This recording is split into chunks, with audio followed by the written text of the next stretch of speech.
Hello students, how are you? I hope you all are fine. Today we will discuss the question answer of the chapter Limits of the Mind.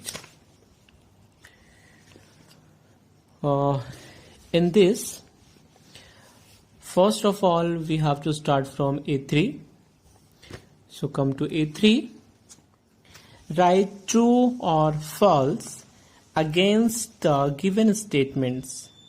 If a statement is false, correct and write it in the space provided.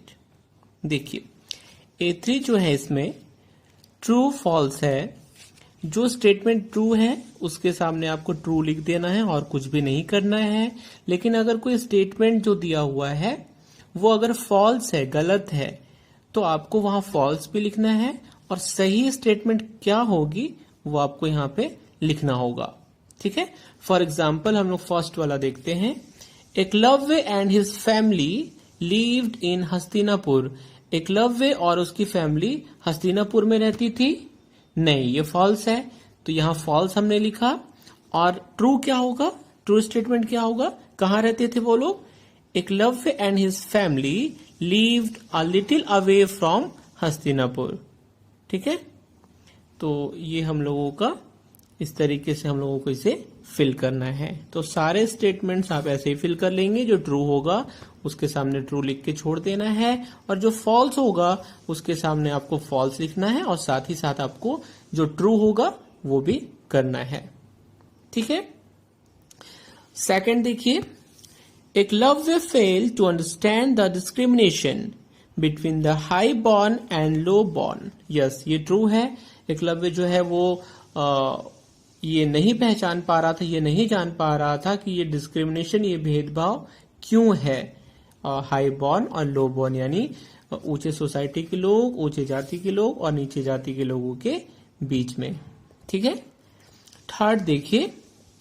Eklavya, third देखो बच्चों. Eklavya requested Arjuna to teach him archery. Arjun को एकलव्य ने request किया था कि उसे archery धनुर्विद्या सिखाए. नहीं, ये फॉल्स है. किसे रिक्वेस्ट किया था. Eklavya requested Drona to teach him archery. ठीक है. गुरु द्रोणाचार्य को रिक्वेस्ट किया था कि मुझे धनुर्विद्या आपसे सीखनी है. तो यहाँ पे ये होगा. फोर्थ नंबर पे आ जाओ बच्चों. Eklavya carved a stone statue of Drona. तो ये हम लोगों का फॉल्स हो जाएगा. देखिए ये तो सही है कि उसने स्टैचू बनाई थी द्रोणाचार्य की, लेकिन स्टोन से नहीं, स्टोन में कार्व नहीं किया था, बल्कि एक ट्रंक में, पेड़ के ट्रंक में, यानी वुडन स्टैचू बनाई थी. तो इसलिए फॉल्स हो जाएगा और सही स्टेटमेंट हो जाएगा Eklavya carved a statue of Drona from a tree trunk. ठीक है. फिफ्थ नंबर देखो बच्चों. Drona asked for Eklavya's left thumb as his Guru Dakshina. Dronacharya ने एकलव्य का लेफ्ट थंब मांगा था गुरु दक्षिणा में. नहीं, ये फॉल्स हो जाएगा. कौन सा मांगा था, राइट थंब मांगा था. तो बस यहां पे हमें लेफ्ट की जगह पे राइट कर देना है. ठीक है. Drona ask for Eklavya's right thumb as his guru dakshina. ठीक है. चलो लास्ट वाला देखो. लास्ट वाला आपका है. In the battle of Kurukshetra Drona and Arjun were on the opposite sides. Yes, ये करेक्ट है. गुरु द्रोणाचार्य और उनका प्रिय शिष्य अर्जुन दोनों एक दूसरे के अपोजिट में थे, विरुद्ध में लड़ रहे थे. तो ये ट्रू है. इसमें और कुछ भी हमें नहीं करना है. तो A3 हम लोगों का कंप्लीट हो गया है. अब A4 में आ जाओ बच्चों. Complete the given statements briefly. तो ये जो स्टेटमेंट्स दिए गए हैं उन्हें हमें कंप्लीट करने हैं. फर्स्ट हम देखते हैं. Eklavya's mother would often tell him not to. क्या बताती थी बार बार एकलव्य को, not to go near the high born people. है ना, कि हाई बॉर्न पीपल, जो हाई सोसाइटी के, हाई क्लास के लोग हैं, उनके नजदीक नहीं जाओ. सेकंड देखिए. The Kuru princes came to the forest to practice archery. बहुत इजी है, वो लोग वहां पे धनुर्विद्या की प्रैक्टिस करने आते थे. थर्ड नंबर देखो. Arjuna's skill in archery was amazing. ठीक है, वॉज अमेजिंग, बहुत ही अच्छी स्किल थी अर्जुन की। नंबर 4 में आ जाओ बच्चों। Each day Eklavya would practice shooting and imagine a pat on his back from Drona। वो हर दिन प्रैक्टिस करता था और इमेजिन करता था कि द्रोणाचार्य जो है वो उसके पीठ पे शाबाशी दे, थपथपाएं। ठीक है।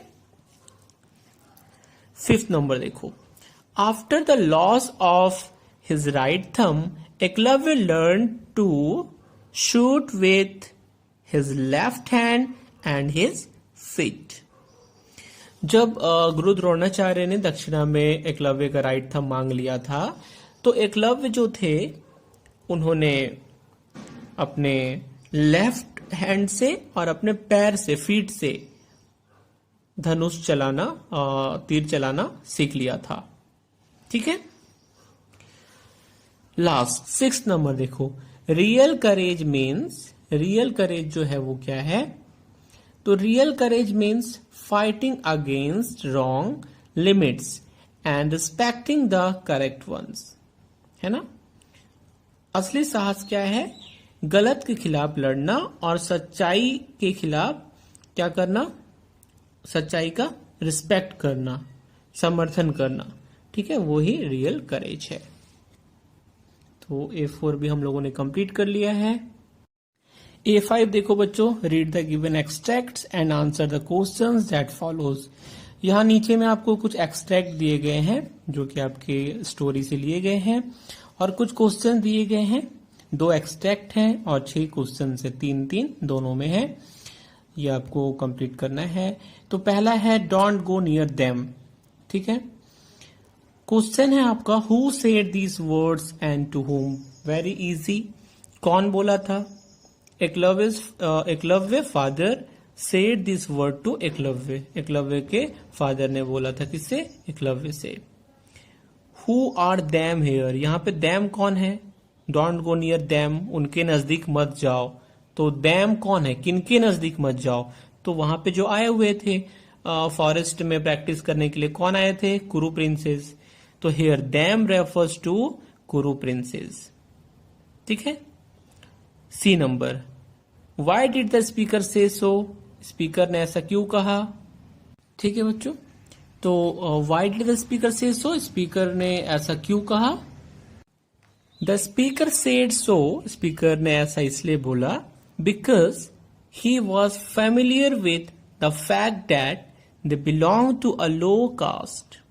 क्योंकि उन्हें पता था कि वो एक निम्न जाति से बिलोंग करते हैं, ताल्लुक रखते हैं। They were not suppose to mix with high born, और उन्हें हाई बॉर्न के साथ मिक्स नहीं होना है। ठीक है, इसीलिए उन्होंने ये बात कही थी एकलव्य के फादर ने। ठीक है, चलिए अब सेकंड में आ जाओ। I offer my services to you in this battle. है ना, मैं अपनी सर्विस यानी मैं आपके तरफ से इस बैटल में, इस युद्ध में लड़ना चाहता हूं, मैं अपना योगदान देना चाहता हूं। ये बात किसने कही थी? Who do I. आई कौन है यहाँ पे? सिंपल है बहुत। आई कौन है? एकलव्य है ना। I refers to Eklavya and you refers to Drona. Dronacharya से ही वो बात कर रहे थे। Very easy. बी नंबर देखो। विच battle is going on and between home. कौन सी लड़ाई चल रही थी और किसके बीच में? वेरी इजी, है ना। A great battle is going on in Kurukshetra between the Kaurava and Pandava. ठीक है, कौरव और पांडव के बीच में चल रही थी कुरुक्षेत्र की लड़ाई। सी नंबर देखो। Why is the speaker offering his services. अपने सर्विस को, यानी जो स्पीकर है, स्पीकर हमारे एकलव्य थे, तो एकलव्य जो है वो क्यों ऑफर कर रहे थे, क्यों अपना योगदान देना चाहते थे? The speaker is offering his service because he considers Drona as his guru. क्योंकि वो द्रोणाचार्य को अपना गुरु मानते थे, तो इसीलिए वो क्या करते थे? अपना योगदान देना चाहते थे। ठीक है, तो इस तरीके से B5 हम लोगों ने कंप्लीट कर लिया है। A6 देखो बच्चों। Answer the following questions. इसमें फर्स्ट है, why did Eklavya's family leave away from Hastinapur? Eklavya की फैमिली हस्तिनापुर से दूर क्यों रहती थी? क्योंकि वो लो कास्ट से बिलोंग करते थे और लो कास्ट वाले लोगों को हाई कास्ट के लोगों के साथ मिक्स नहीं होना था। ठीक है, तो Eklavya family leaved away from Hastinapur because they belong to a low caste. Okay, second, why did Eklavya carve Drona's statue? Eklavya ने द्रोणाचार्य की स्टैचू क्यों बनाई थी, मूर्ति क्यों बनाई थी? क्योंकि वो उसे अपना गुरु मान चुके थे और वो चाहते थे कि द्रोणाचार्य उन्हें सिखाएं, लेकिन द्रोणाचार्य ने तो उन्हें मना कर दिया था। तो इसलिए एकलव्य ने क्या किया था, उनका एक मूर्ति बना लिया था। Eklavya carved Drona's statue because he considered Drona as his guru, but Drona had refused to teach him the art of archery. ठीक है, थर्ड नंबर देखो, Why did Drona ask for Eklavya's right thumb as गुरु दक्षिणा? ये बहुत इजी है और बहुत इंपॉर्टेंट भी है। ठीक है, Drona asked for Eklavya right thumb as गुरु दक्षिणा because he was sure that he would become the best archer of the world. On the other hand, he had promised Arjun to make him the world's best archer. Dronacharya जानते थे कि अगर उसका अंगूठा, एकलव्य का अंगूठा इन्होंने नहीं मांगा तो एक दिन ये आगे चल करके ये जो लड़का है एकलव्य, ये बहुत बड़ा, विश्व का सबसे बड़ा धनुर्धर आर्चर बनेगा। लेकिन दूसरी ही तरफ गुरु द्रोणाचार्य ने अपने प्रिय शिष्य अर्जुन से ये प्रॉमिस किया था कि वो उसे दुनिया का सबसे महान, सबसे अच्छा आर्चर, धनुर्धर बनाएंगे। तो अगर गुरु द्रोणाचार्य जो थे वो अगर दक्षिणा के रूप में राइट थंब नहीं मांगते तो एकलव्य जो रहता वो आज सबसे, दुनिया का सबसे बढ़िया, सबसे अच्छा धनुर्धर रहता और अर्जुन से किया वो वादा पूरा नहीं हो पाता। इसीलिए द्रोणाचार्य ने क्या किया था, एकलव्य का अंगूठा मांग लिया था। ठीक है, तो बच्चों A6 भी हम लोगों ने कंप्लीट कर लिया है। A7 में आ जाओ बच्चों, वैल्यू बेस्ड क्वेश्चंस। पहला है, what inspiration do you get from the story of Eklavya? जो स्टोरी आपने अभी पढ़ी उससे आपको क्या इंस्पिरेशन मिलता है वो आपको लिखना है। The first inspiration that I get from the story of Eklavya is that we should respect our teachers. Secondly, bounds and limits are in the mind. Real courage is fighting against wrong limits and respecting the correct ones. तो ये कुछ चीजें हैं जो मुझे inspire करती हैं, जो हम लोगों ने इस स्टोरी से सीखा। ठीक है, आप इसमें कुछ दूसरा अगर आपको समझ आता है स्टोरी में तो आप कुछ दूसरा भी लिख सकते हैं जिससे आप इंस्पायर होते हैं। ठीक है, सेकंड देखिए, Who of the two do you think is worthy of more respect? Drona for being an excellent teacher or Eklavya for being a meticulous or sacrificing student? दोनों में से आपके नजर में कौन ज्यादा रिस्पेक्टफुल है, किसे ज्यादा रिस्पेक्ट करनी चाहिए? ठीक है, द्रोणा को करना चाहिए क्योंकि वो एक बहुत ही अच्छे टीचर थे, या फिर एकलव्य को करना चाहिए क्योंकि वह एक बहुत ही मैटिकुलस और सैक्रिफाइसिंग स्टूडेंट थे। उसने अपना अंगूठा, जो कि धनुर्विद्या में सबसे जरूरी है, वो गुरु दक्षिणा में दे दिया था। तो अब किसको ज्यादा रिस्पेक्ट करेंगे, गुरु द्रोणाचार्य को या एकलव्य को? एक्सप्लेन विथ रीजंस, आपको रीजन के साथ इसे एक्सप्लेन करना है। I think Eklavya is worth of more respect. मेरे नजर में एकलव्य जो है उसे ज्यादा रिस्पेक्ट करने का हमें अधिकार है और हम उसे ज्यादा रिस्पेक्ट कर सकते हैं। आप चाहे तो द्रोणा भी लिख सकते हैं, वो आपकी मर्जी के ऊपर है। Drona ask for Eklavya's right thumb knowing that its loss will hamper his ability to pursue archery. Eklavya served his thumb without any hesitation. for the sake of Guru Dakshina, even though Drona was not his actual Guru. Yes. देखिए, द्रोणाचार्य जबकि उनके actual गुरु तो थे नहीं, उन्होंने refuse कर दिया था सिखाने से। द्रोणाचार्य की एक वुडन की मूर्ति एकलव्य ने बनाई थी और उस लकड़ी की मूर्ति के सामने वो प्रैक्टिस करते थे।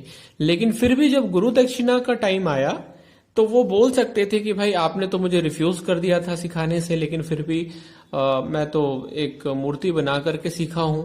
लेकिन फिर भी उन्होंने अपना रिस्पेक्ट शो किया एकलव्य ने, और गुरु दक्षिणा में वो चीज दे डाली जो कि कोई भी नहीं दे सकता। जो कि जिस चीज के लिए उन्होंने गुरु दक्षिणा जी दी, जो चीज वो सीखे थे आर्चरी, उसके लिए सबसे जरूरी जो अंगूठा होता है वो भी आपका राइट थंब, तो वो उसने एकलव्य ने दे दिया था। तो इसी से हम अंदाजा लगा सकते हैं कि एकलव्य जो थे उनके मन में गुरु के लिए कितना रिस्पेक्ट था और वो ज्यादा रिस्पेक्ट करने योग्य है। ठीक है, आप चाहे तो दूसरा भी गुरु द्रोणाचार्य के लिए भी आप लिख सकते हैं, बट मेरी नजर में एकलव्य ज्यादा महान मुझे दिखा, तो मैंने एकलव्य की तरफ से लिखा है। आप चाहे तो गुरु द्रोणाचार्य का भी लिख सकते हैं। तो बच्चों A7 हम लोगों ने कंप्लीट कर लिया है। A8 में आ जाओ बच्चों। A few words from the text have been given in the box. Choose an appropriate word from the add box, which can be used to replace the bold words in the sentences given below. Write the chosen words in the space provided. देखिए, नीचे add box दिया गया है जिसमें आपको कुछ word दिए गए हैं, डिस्क्रिमिनेशन, चैरियट, शंट, ग्लैरिंग, करेज। अब नीचे कुछ जो सेंटेंसेस दिए गए हैं, उन सेंटेंसेस में जो डार्क लेटर से यानी जो बोल्ड लेटर से लिखे गए वर्ड्स हैं, उनका मतलब क्या होता है वो आपको ऊपर एड बॉक्स से चूज करके, जो वर्ड्स दिए गए हैं एड बॉक्स में, वहां से चूज करके यहां पे लिखना है। जैसे फर्स्ट देखिए, the old man was looking fiercely at his son when the guest came in. तो लुकिंग फियर्सली का मतलब ग्लेरिंग, तो यहां हमने ग्लेरिंग फिल कर दिया। इन ओल्डन टाइम्स, सेकंड देखिए, in olden times Kings used to travel in two-wheel vehicles drawn by horses. ये सबको पता है कि पुराने समय में जो राजा महाराजा होते थे वो एक ऐसे क्या कह सकते हैं उसको, व्हीकल पे ट्रैवल करते थे जिसमें दो पहिए होते थे, और वह जो व्हीकल था वो आपको, वो व्हीकल जो थी वो खींची जाती थी हॉर्सेस के द्वारा यानी घोड़ों के द्वारा। तो उसे हम कहते थे क्या, चैरियट यानी रथ, है ना। थर्ड नंबर देखो, Shekhar was avoided by his friends due to his bad habits. Shekhar को उसके फ्रेंड अवॉइड करते हैं, उसे नजरअंदाज करते हैं क्योंकि उसमें बैड हैबिट्स हैं। तो अवॉइड करना मतलब शंट। ठीक है। फोर्थ नंबर देखो, everyone dislikes the village head for his unfavourable attitude towards a few village families. Unfavourable attitude का मतलब होता है डिस्क्रिमिनेशन। जो यहां बता रहा है कि सारे लोग विलेज हेड यानी जो पंच में जो सबसे हेड होता है उसके अनफेवरेबल एटीट्यूड के कारण लोग उसे पसंद नहीं करते हैं, क्योंकि वो विलेज में कुछ फैमिलीज के साथ ऐसा एटीट्यूड रखता है, अनफेवरेबल एटीट्यूड। तो अनफेवरेबल एटीट्यूड का मतलब क्या हो गया, अनइक्वल, वो किसी के साथ इक्वल नहीं रहता है, किसी के साथ अच्छे से रहता है, किसी के साथ बुरा रहता है। तो डिस्क्रिमिनेशन यानी जाति और कास्ट ये सब को लेकर के जो भेदभाव होते हैं उसे डिस्क्रिमिनेशन कहते हैं। तो यहां डिस्क्रिमिनेशन फिल करेंगे। फिफ्थ नंबर देखो, Sheena went to the principal and accepted her mistake with an ability to disregard fear. Sheena जो है वो जाती है प्रिंसिपल के पास और अपना मिस्टेक, अपनी गलती को एक्सेप्ट करती है with an ability to disregard fear यानी बिना डर के। तो उसे हम कहते हैं साहस, करेज। तो यहां करेज फील होगा। और हम लोगों ने A8 कंप्लीट कर लिया है। अब हम लोग A9 देखेंगे बच्चों। Drona was speechless. In the word speechless, less is a suffix which has been added to the word speech to make a new word। देखिए स्पीचलेस जो वर्ड है उसमें स्पीच और प्लस लेस, यानी स्पीच और लेस को अगर हम अलग करते हैं तो हमें दिखता है कि स्पीच एक वर्ड है जिसमें लेस हम लोगों ने उस वर्ड के लास्ट में लगाया है। स्पीच के बाद में हमने लास्ट में लगाया है लेस। तो जब कोई भी हम वर्ड या हम कह सकते हैं कि लेटर और अ ग्रुप ऑफ लेटर्स किसी वर्ड के बाद हम ऐड करते हैं एंड में, और वो एक नया अनदर वर्ड बना देता है, तो उसे कहते हैं सफिक्स। आप लोगों ने हिंदी में भी पढ़ा होगा, प्रत्यय उपसर्ग वही है सफिक्स और प्रीफिक्स। प्रीफिक्स होता है जो आगे लगता है और सफिक्स होता है जो पीछे लगता है। ठीक है, तो जैसे यहां पे है स्पीच, स्पीच में हमने लगाया पीछे लेस, तो हो गया स्पीचलेस। इसे याद रखने का तरीका कैसा है बच्चों? प्री का मतलब होता है पहले, तो प्रीफिक्स यानी पहले जो लगता है उसे प्रीफिक्स कहते हैं, और सफिक्स जो लास्ट में लगता है उसे सफिक्स कहते हैं। तो इसमें आपको कंफ्यूज नहीं होना है, प्री से याद रखना है कि प्री हमेशा मतलब पहले। ठीक है, चलिए तो अब हम यहां देखते हैं, find out at least 5 words from the chapter ending with a suffix. Chapter से 5 ऐसे वर्ड्स आपको चूज करने हैं जो कि सफिक्स के साथ एंड होते हैं, यानी जिसके लास्ट में सफिक्स लगा हुआ है। अगर हम उसे हटा देंगे तो भी एक वर्ड रहेगा और लगा देंगे तो एक नया वर्ड बन जाएगा। Do not right words ending in ED और आईएनजी। आपको वैसे वर्ड नहीं लिखने हैं जिसमें लास्ट में ईडी लगा हो या आईएनजी लगा हो। उनके अलावा जो वर्ड्स हैं वो हमें यहाँ पे लिखने हैं। चलिए तो हम इसमें लिखेंगे, पहला हम लिखते हैं ब्यूटीफुल, दूसरा वर्डलेसली, तीसरा रिस्पेक्टफुल, चौथा ग्रेटनेस, और लास्ट हम लिखेंगे 5th नंबर फेयरनेस। इसमें से अगर हम जैसे ब्यूटीफुल तो ब्यूटी, और अगर हम फुल को हटा देते हैं तो हमारा ये जो है सफिक्स और प्रीफिक्स, सफिक्स और एक नया वर्ड हमें देखने को मिलता है। उसी तरीके से हम देखते हैं वर्डलेसली, इसमें भी वही है। ग्रेटनेस, फेयरनेस, रिस्पेक्टफुल, ये सारे वैसे ही हैं, तो आप ये लिख सकते हैं। इसके अलावा भी आपको अगर स्टोरी में कोई और वर्ड्स ऐसे दिखते हैं तो आप वहां पे लिख सकते हैं, जैसे फेयरनेस, और भी 1-2 वर्ड हैं जो आप लिख सकते हैं। चलिए तो हम लोगों ने A9 का फर्स्ट वाला जो है वो कंप्लीट कर लिया है, और अब हम लोगों को सेकंड नंबर करना है कंप्लीट। अब सेकंड हम लोग देखेंगे, add the suffix less to the following words and use the newly formed word appropriately in the blank below. देखिए एड बॉक्स में आपको जो वर्ड्स दिखाई दे रहे हैं, rest and self, life, tire और हेल्प, ये जो वर्ड हैं इन वर्ड में आपको सफिक्स लगाना है, यानी इन वर्ड के पीछे आपको लेटर लगाना है, लेटर्स लगाने हैं लेस। और जब आप इनके पीछे सफिक्स लगाएंगे यानी लेस लगाएंगे तो ये एक नया वर्ड बन जाएगा, और जब वो नया वर्ड बन जाएगा तो उसे आपको ब्लैंक्स जो नीचे दिए गए हैं वहां पे फिल करना है, सुटेबल वन, जहां पे जो सुटेबल होगा। ठीक है, तो स्टार्ट करते हैं। फर्स्ट नंबर देखिए, Mahatma Gandhi is remembered for his selfless service to the nation. Selfless मतलब बिना स्वार्थ के, तो यहां पे हम लोग सेल्फलेस फिल करेंगे। बी नंबर देखिए, after half an hours waiting the children started feeling restless. Restless का मतलब बिना रेस्ट के, बच्चे हैं जो कुछ टाइम वेट करते हैं तो वेट करने के बाद थकान लगने लगता है तो रेस्टलेस फील करने लगते हैं वेट करने के बाद। सी नंबर देखिए, Rahul felt helpless when he saw his house on fire. जब राहुल ने देखा कि उसका घर जो है वो जल रहा है तो वो हेल्पलेस महसूस किया, यानी कोई भी उसकी मदद करने वाला नहीं था, हेल्पलेस। डी नंबर देखिए, He seems to think that I have an endless supply of money.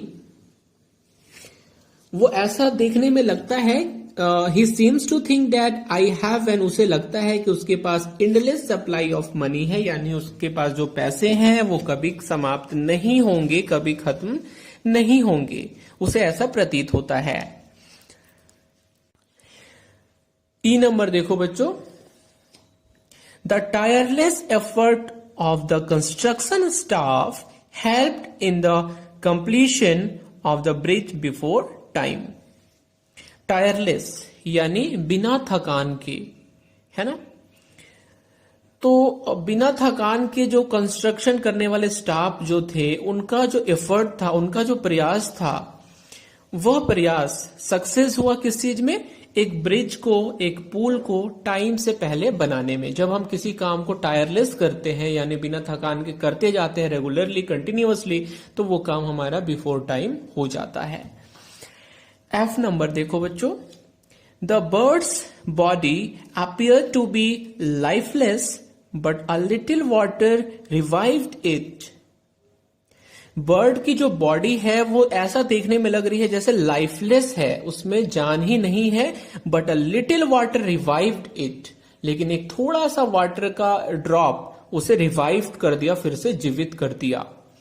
ठीक है, तो हम लोगों ने A9 का सेकंड भी कंप्लीट कर लिया है।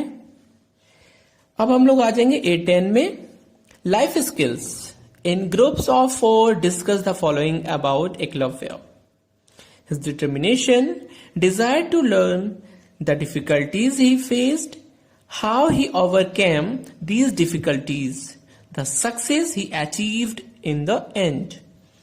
देखिए, ये आपको करना ही एक एक्टिविटी है 4 के ग्रुप में आपको मिलकर के। एकलव्य के बारे में ये नीचे कुछ हिंट्स दिए गए हैं कि कैसे वो जो था, उसका जो डिटर्मिनेशन था, दृढ़ निश्चय था, और उसकी जो चाहत थी सीखने की, वो कैसे कामयाब हुआ उस चाहत के साथ, उस डिटर्मिनेशन के साथ, सदृढ़ता के साथ, और कौन कौन से डिफिकल्टीज, कठिनाइयां उसने फेस की, कैसे उन कठिनाइयों से वो आगे निकला, ओवरकम यानी कामयाब हुआ, और फिर वो अचीव लास्ट में जो सक्सेस करता है गोल, वो कैसे किया। तो ये इन सारी बातों को हमें इसमें A10 में डिस्कस करना है, तो ये आप खुद से कर लेंगे। A11 में आ जाओ बच्चों। Based on your discussion, write a character sketch of Eklavya in your own word, 60 to 80 words. ये बहुत इंपॉर्टेंट है कैरेक्टर स्केच, ये आपको एग्जाम में भी 4 to 5 मार्क्स का आता ही आता है। तो ये आपको जो अभी आपने डिस्कशन किया होगा A10 में, जो हमने देखा, या आप जब करोगे बाद में डिस्कशन, और आपने स्टोरी जो पढ़ी, आपको जो समझ में आया एकलव्य का कैरेक्टर, उसके कौन कौन से गुण थे, उसके ट्रेड्स जो थे, गुण जो थे, वो आपको यहाँ पे लिखने हैं। उसके कैरेक्टर को आपको लिखना है कि वो कैसा था, और ध्यान रखना है कि 60 to 80 वर्ड्स में ही आपको लिखना है। तो ये मैंने आप लोगों के लिए कर दिया है। Eklavya is viewed as a model of sacrifice. He had a great desire to learn the art of archery. He was refused by Drona due to his low caste, but his determination knew no bounds. He carved a statue of Drona and started worshipping it as his guru. He learned to shoot arrows by himself, assuming a pat from his guru.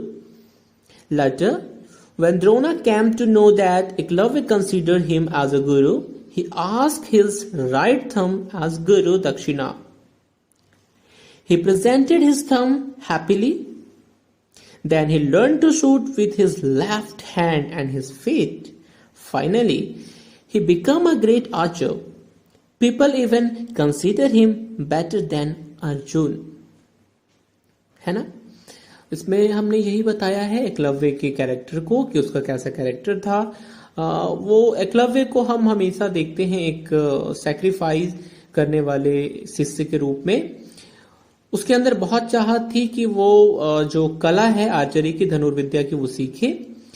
जबकि द्रोणाचार्य से वो सीखना चाहता था और द्रोणाचार्य ने उनको refuse कर दिया था, क्योंकि सिर्फ वो लो कास्ट के थे, निम्न जाति के थे इसलिए। लेकिन बट हिज डिटर्मिनेशन, लेकिन ये एकलव्य का जो डिटर्मिनेशन था, सदृढ़ता थी, जो संकल्प था, वो उसे टूटने नहीं दिया। उसने गुरु द्रोणाचार्य की मूर्ति बनाई, उनकी पूजा की, उनके सामने वो प्रैक्टिस करते थे और इमेजिन करते थे कि गुरु द्रोणाचार्य जो है वो उनके पीठ को थपथपा रहे हैं, उन्हें शाबाशियां दे रहे हैं। इतना के बाद जब वो बहुत अच्छा धनुर्विद्या सीख गए तो द्रोणाचार्य ने उससे उनका राइट थंब मांगा, जो कि एक आर्चर के लिए बहुत ही सबसे ज्यादा इंपॉर्टेंट चीज है। लेकिन फिर भी बिना हेजिटेशन के उन्होंने गुरु द्रोणाचार्य को वो एज ए गुरु दक्षिणा दे दी। वो देने के बाद भी वो चुप नहीं बैठे, उन्होंने अपने पैर से और लेफ्ट हैंड से आर्चरी जारी रखी और फाइनली वो एक बहुत महान धनुर्धर आर्चर बने। बहुत लोग अभी भी मानते हैं कि अर्जुन से भी ज्यादा महान धनुर्धर एकलव्य थे। ठीक है, तो ये एकलव्य का कैरेक्टर हम लोगों ने लिखा है, आप अपने शब्दों में से लिख लें। तो हम लोगों ने बच्चों A10 और A11 भी कंप्लीट कर लिया है। अब बच्चों हम लोग देखेंगे A12। Read the proverbs given below along with their meanings. यहाँ कुछ प्रोवर्ब्स दिए गए हैं, वो आप पढ़ लोगे, समझ लोगे। कुछ कहावतें हैं और ये बहुत इंपॉर्टेंट भी है जानना और बहुत इंपॉर्टेंट है। चलिए एक बार देख ही लेते हैं इसे। फर्स्ट देखिए, make hay while the sun shines. जब साइन करता है सन तो आपको हे बना लेना चाहिए, यानी सूखे घास का गड्ढा। तो अगर सन साइन कर रहा है यानी आपके पास अपॉर्चुनिटी है कि आप वेट ग्रास को या उस तरीके की किसी चीज को सन की रोशनी में, सन के लाइट में आप उसे ड्राई कर सकते हो, सुखा सकते हो। तो आप अपॉर्चुनिटी का अगर इस्तेमाल करोगे तो आप जो चाहते हो वो बन जाएगा। तो इसका मीनिंग वही हुआ कि make good use of opportunities favourable condition till they last. जब तक आपके पास फेवरेबल कंडीशन है, अपॉर्चुनिटीज हैं, तो उनका गुड यूज आपको करना चाहिए। ठीक है। सेकंड देखिए, empty vessel make the most noise. अगर कोई वेसल, कोई बर्तन इम्पटी है, खाली है, तो वो बहुत ज्यादा आवाज करता है। उसी तरीके से जो ऐसे लोग होते हैं जिनके पास बहुत नॉलेज नहीं होती, वो थोड़ा सा जानते हैं, वो बहुत ज्यादा टॉक करते हैं, बहुत ज्यादा बात करते हैं, बहुत ज्यादा किसी चीज को भी लेकर के दिखाते हैं कि उन्हें बहुत नॉलेज है। ठीक है। उसके बाद थर्ड नंबर है अ स्टेज इन टाइम सेव्स 9। ये बहुत ही इंपॉर्टेंट है और बहुत ही अच्छा है ये प्रोवर्ब। अगर एक स्टेज आप टाइम पे लगाते हैं तो वो 9 को बचाता है, सिर्फ एक को नहीं। मतलब कि action that is taken in time will prevent further problems. अगर आप कोई भी एक्शन टाइम पे लोगे, कोई भी स्टेप टाइम पे लोगे, कोई भी डिसीजन टाइम पे लोगे, तो कोई भी प्रॉब्लम, आने वाली प्रॉब्लम जो है वो नहीं आएगी। डिसीजन लेना हमेशा बड़ी बात नहीं होती है, टाइम पे डिसीजन लेना बड़ी बात होती है। टाइम पे अगर लिया गया डिसीजन, अगर आपने टाइम पे डिसीजन ले लिया है तो आपको आने वाली प्रॉब्लम कुछ नहीं कर सकती है। आप आने वाले प्रॉब्लम को अच्छे से शॉर्ट आउट कर सकते हैं। लेकिन अगर आपने डिसीजन लिया है लेकिन टाइम पे नहीं लिया है तो वो प्रॉब्लम वैसी की वैसी ही रहेगी और ज्यादा आप उसमें उलझ जाइएगा। तो ये कुछ इंपॉर्टेंट प्रोवर्ब्स थे। अब now match the proverbs in column A with their meaning in column B. अब कुछ और प्रोवर्ब्स दिए गए हैं कॉलम ए में और उनके मीनिंग क्या है वो आपको कॉलम बी में दिए गए हैं और उसे आपको मैच करना है। तो ये मैंने आप लोगों के लिए कर दिया है, बहुत ज्यादा इजी है। तो ये आप देख लोगे, इसे समझाने की जरूरत नहीं है, ये आप मैच कर लोगे। ठीक है। उसके बाद हम आ जाते हैं नीचे जो 3 ब्लैंक्स दिए गए हैं। Find and right 3 more proverbs with their meanings. आपको 3 और प्रोवर्ब्स लिखने हैं इनके अलावे और उनका मीनिंग भी आपको जानना चाहिए, वो भी लिखना है। तो चलिए हम लोग इसे कर लेते हैं। तो यहाँ पे मैंने जो सबसे इजी था, जो सारे बच्चे जानते भी होंगे, वही मैंने लिख दिया है। अगर एग्जाम में आता है तो जो इजी है आप वो लिख सकते हो, आपको सिर्फ मार्क्स चाहिए तो। और अगर आपको कुछ दूसरा आता है, थोड़ा स्टैंडर्ड, थोड़ा टफ, वो भी आप लिख सकते हो। जैसे मैंने बहुत ही इजी लिखा है, honesty is the best policy, empty vessel sounds much, ये आई थिंक पहले लिखा हुआ है, आप कुछ और भी लिख सकते हैं। Time and tide wait for none, ठीक है। ये दो फर्स्ट और थर्ड वाले तो ये नए हैं, यहाँ पे नहीं दिए गए हैं, लेकिन ये सेकंड वाला आई थिंक पहले दिया हुआ था। तो इसके जगह पे आप कुछ और लिख सकते हैं, जो कि आप जैसे लिख सकते हैं as you sow you reap, ये आप लिख सकते हो। बार्किंग डॉग सेल्डम बाइट, आप ये भी लिख सकते हो। बहुत सारा है और भी, तो आप जो आपको अच्छा लगता है, आपका जो बेस्ट है, आप वो इस यहाँ पे फिल करोगे। तो बच्चों हम लोगों ने A12 कंप्लीट कर लिया है। A13 में आ जाओ बच्चों। You have read about Eklavya who even after losing his right thumb kept practicing, become a great archer and even raised an army. Now listen to the story of a brave boy, Jitendra Kumar Sharma. एक बहुत ही brave boy Jitendra Kumar Sharma की story है जो आपको बताई गई है। आप वो सीडी, ऑडियो सीडी में भी देखेंगे या फिर पेज नंबर 77 में आपको ये देखने को मिल जाएगा। वहां से देख करके फिर आपको ये यहाँ पे फिल करना है। तो who fought with some robbers even after a bullet had hit him in the back, उसे एक बैक में, पीठ में गोली भी लग गई थी, बुलेट भी लग गया था, लेकिन फिर भी वो रॉबर से, जो डकैत होते हैं, जो गुंडे होते हैं, लूटने वाले रॉबर्स, उनसे वो फिर भी लड़ा। तो ऐसे ही कुछ ये आपको यहाँ पे दिया गया है स्टोरी, उसमें कुछ ब्लैंक्स दिए गए हैं, आपको फिल करने हैं। मैंने आपके लिए कर दिया है, ये आप फिल कर लोगे। पेज नंबर 77 में आप ये स्क्रिप्ट को एक बार पहले पढ़ोगे, उसके बाद आपको ये समझ में आ जाएगा, ठीक है। तो हमारा A13 भी कंप्लीट हो गया है बच्चों, इसमें कुछ है नहीं ऐसा। तो अब नेक्स्ट वीडियो में आपके नेक्स्ट चैप्टर के साथ, फ्रेश चैप्टर के साथ मैं आपको फिर मिलूंगा। तब तक के लिए bye bye, stay safe, stay home.